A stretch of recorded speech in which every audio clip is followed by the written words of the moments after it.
आज सुरैया के पास जरूर जाऊंगी।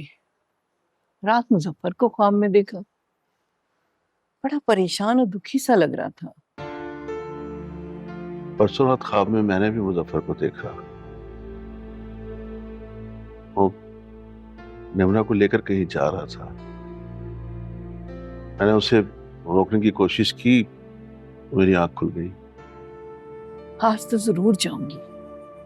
बल्कि ऐसा करें ना कि ऑफिस जाते हुए मुझे सुरैया के पास छोड़ दूं, शाम को वहीं आ जाइएगा। ठीक है। नदीम की कोई कॉल वगैरह आई? आया था फोन, कुछ तस्वीरें भेजी हैं लड़कियों की। अरे शुक्र है खुदा का, जैसे के घर का भूत तो उतरा उसके सर से। वो अब भी अनूशे को कबूल करने के लिए तैयार नहीं है। ये बात तो मैं जानता था पापा कि वो अनूशे को कभी भी एक्सेप्ट नहीं करेगी। वो तुम सबसे भी बहुत नाराज है।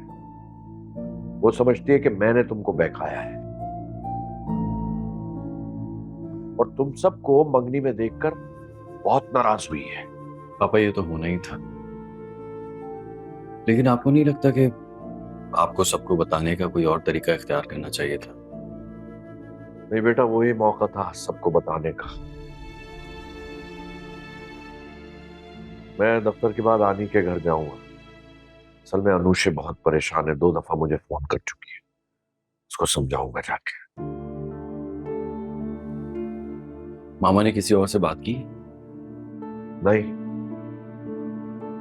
यारा कमरे से बाहर ही नहीं आई। मैंने दोनों से पूछा था, अली से भी और उसामा से। पता ही नहीं उन्हें।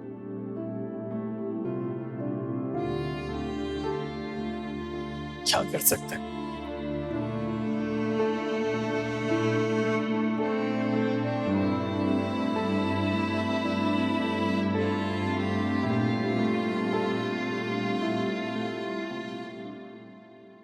हाँ सुरैया, कैसी हो गई?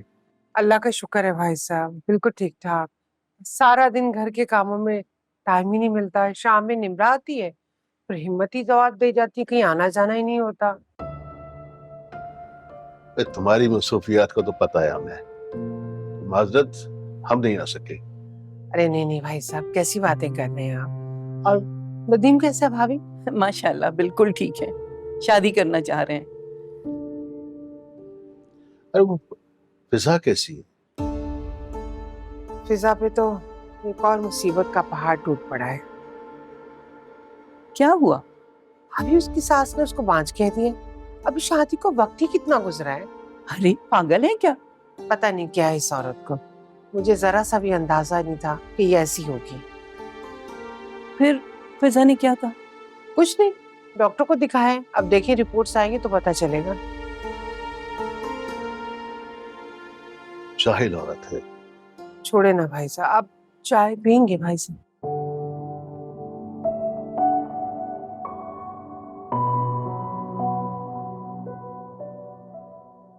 आनी, उस बदबख्त औरत ने तो मेरी अनूशे को नाजायज औलाद कह दिया है। शर्म नहीं आई उसको? तो गलती तो आपकी है ना नौमान भाई, आपको पहले ही दिन सब कुछ बता देना चाहिए था। सिर्फ आपकी एक गलती की वजह से ना ये सब कुछ हो रहा है। यानी मैं उसको सब कुछ बता चुका हूँ, साफ साफ बताया है। और ये भी बताया है कि इतना लेट क्यों बताया है। सारी वजूहात बताई है, लेकिन नहीं, वो मानने के लिए तैयार ही नहीं है। और तो और वो तो अपने सगे बेटों से नाराज है कि वो लोग मुझसे मिले हुए। वो कभी मानेगी भी नहीं बाबा। उसे मानना होगा बेटा, तुम मेरी बेटी हो, उसे मानना पड़ेगा। एक ना एक दिन वो तुम्हें जरूर कबूल करेगी। और उसके ना मानने से कोई असलियत बदल तो नहीं जाएगी। तुम मेरी बेटी हो, बेटी रहोगी। हाँ, लेकिन आपके घर में रोज का झगड़ा होगा, क्यों ये चाहते? कोई बात नहीं, देखना वो बहुत जल्द मान जाएगी और हम भी बाज नहीं आने वाले। नौमान भाई, फिर तो आपके लिए हर रोज एक नई टेंशन होगी। वो किसी न किसी बहाने से आपसे और बच्चों से लड़ाई करेंगे और हम लोग ये नहीं चाहते। हाँ नहीं, मैं जानता हूं और ये मैं सबको बता ही चुका हूं। अब कोई चीज छुपी हुई नहीं है। अनुषे बेटे, बेटा तुम बिल्कुल परेशान ना हो। तुम मेरी बेटी हो बेटा, मैं हूं तुम्हारा बाप। फिक्र करने की जरूरत नहीं है। मैं सब ठीक कर लूंगा। जी।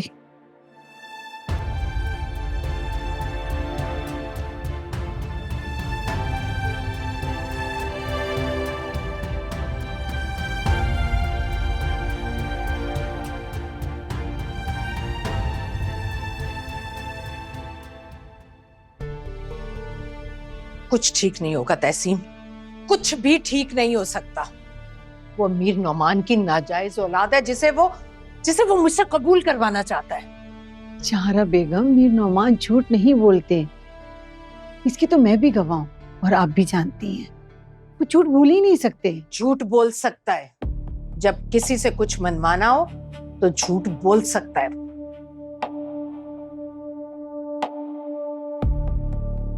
ये औरत आनी, इसके साथ मीर नौमान का चक्कर चल रहा है। मैंने खुद देखा इन दोनों को मीर नौमान के साथ। उनकी बेटी और साली है तो साथ तो होंगी ना। तुम क्यों इतना फेवर कर रही हो उनका? हाँ, नहीं जहारा बेगम, मैं फेवर नहीं कर रही। जब आप मुझसे अपनी जाती बातें कर रही हैं तो आपको समझाना मेरा फर्ज है।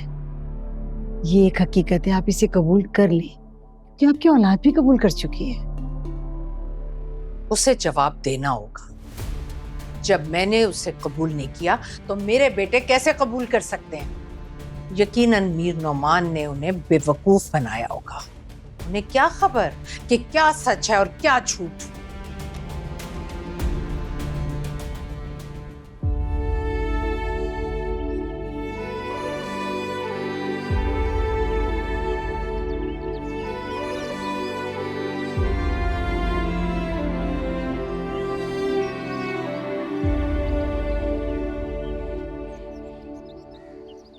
अस्सलाम वालेकुम। वालेकुम सलाम। तुम लोग यहाँ? मैं तो यहाँ तकरीबन हर रोज ही आ जाता हूँ। आयजा की याद बहुत आती है। बहुत जुल्म किया है मॉम ने।